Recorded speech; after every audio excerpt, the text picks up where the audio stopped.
के 2 संतानें थी, एक लड़का और एक लड़की।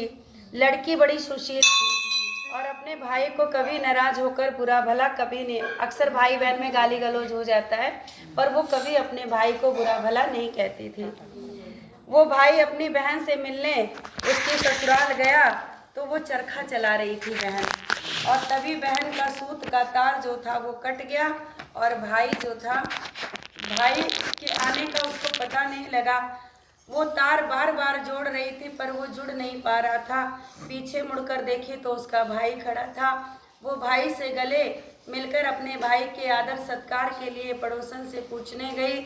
उसने तेल का चौका लगाकर घी में चावल पकाए, परंतु चौका सूखा नहीं और चावल पके नहीं है। तेल का चौका मतलब चौका टली पर ना ऐसा भाई आया था तो उसने पूछा था सहेली वो कह रही है कि चौका लगाकर भाई आया था, ये क्या करूँ सेवा उसकी चौका। हाँ, पड़ोसन से पूछा। उसने मजाक में कहते जैसे चौका लगना मतलब हाँ लिपाई, हाँ। तो वो तेल से किया था उसने, तेल का चौका, और घी में चावल पकाए थे, परंतु चौका सूखा नहीं और चावल पके नहीं।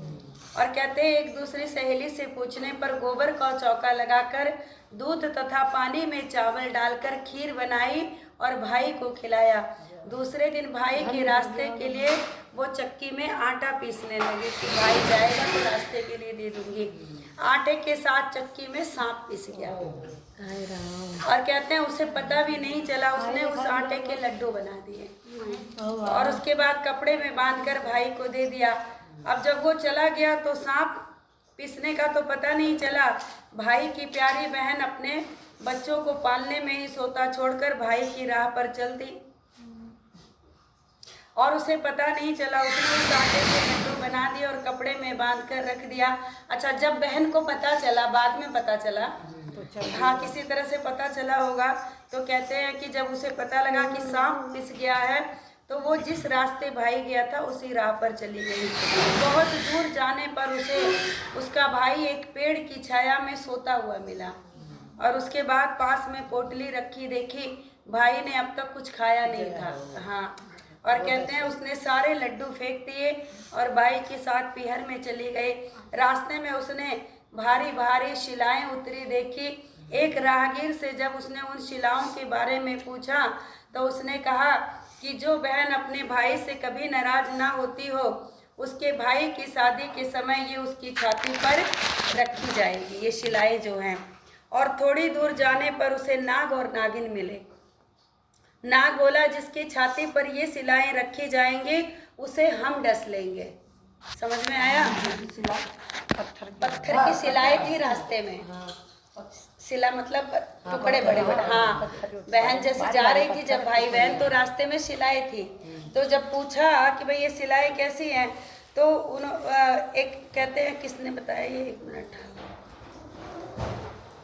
भाई ने जब कुछ नहीं खाया सारे लड्डू फेंक दिए। शिलाओं के बारे में पूछा, राहगीर, एक राहगीर मतलब जा रहा था, उससे पूछा गया कि भाई ये शिलाएं क्यों रखी हैं, तो राहगीर ने बताया एक ऐसी कोई बहन जिसने कभी अपने भाई को गाली ना दिया हो, वो बहन की जब उसके भाई की शादी होगी तो ये शिलाएं उसके छाती पे रखी जाएंगी, बहन के। इसलिए गाली देना जरूरी है क्या? आज के दिन गाली दिया जाता है भाई को, सुनिए आगे की बात। हाँ, भाई दूज में जितना गाली देते हैं पूरा, हाँ, हमारे बड़े बूढ़ों की एक कहावत है, ये कह रही मैं तो बोल, आज के दिन जब गाली देते हैं उतनी उम्र बढ़ती है भाई की, हाँ कहावत है ये।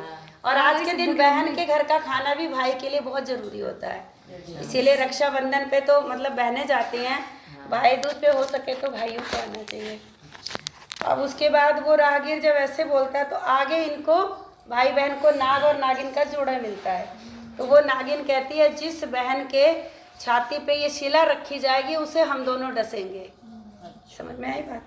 और कहते हैं अब उपाय पूछा गया तो बोले कि भैया इसका क्या उपाय? उपाय पूछने पर नागिन ने बताया कि भाई के सब काम बहन करे और भावच को कोस कर गालियां दे, तो अगर भाई को मतलब गालियां दे तो बच जाएगी बहन। और उसके बाद वहाँ से वो भाई को अपने कोसने लगी, खूब गालियाँ देने लगी भाई को। और कहते गालियाँ देती देती पीहर पहुँची। माँ बाप को बेटी का ये व्यवहार अच्छा नहीं लगा। भाई जो कभी गाली नहीं देती थी एकदम से गाली देगी तो किसको अच्छा लगेगा। और कहते हैं अब विवाह की लगन आई तो वो भाई को गाली देती हुई स्वयं लगन चढ़ाने लगी और घोड़ी पर बैठ गई। जो ही घोड़ी पर बैठी तभी शिलाएं आई और पुरुष के स्थान पर नारी को देखकर वापिस चली गई। और उसके बाद ऐसा देखकर बारात के लोग उसे अपने साथ ले गए। मतलब दूल्हे के रूप में वो खुद घोड़ी पे बैठ गए। अगर उसके भाई की बारात तो फिर शिलाएं इसके ऊपर आती। हाँ, अब देखा कि जब दूल्हा स्त्री बना हुआ है तो शिलाएं जो थी वो नहीं उसके ऊपर आई।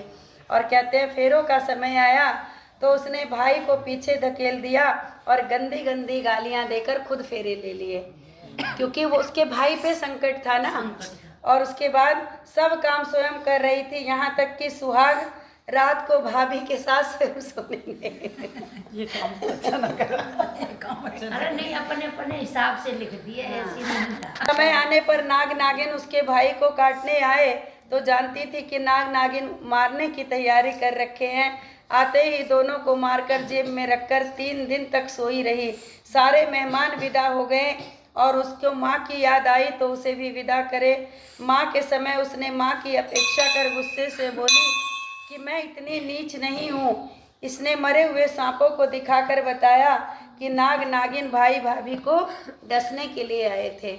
और उसके बाद मैंने अपनी भाभी कहने लगी, नहीं, ननद ने दिखाया, मतलब मरे हुए सांपों को, कि ये मेरे भाई को डसने आए थे, इसीलिए मैं भाई के बदले पे सारे काम कर रही थी। और उसके बाद मैंने अपनी जान पल खेर कर भाई के जीवन की रक्षा की है।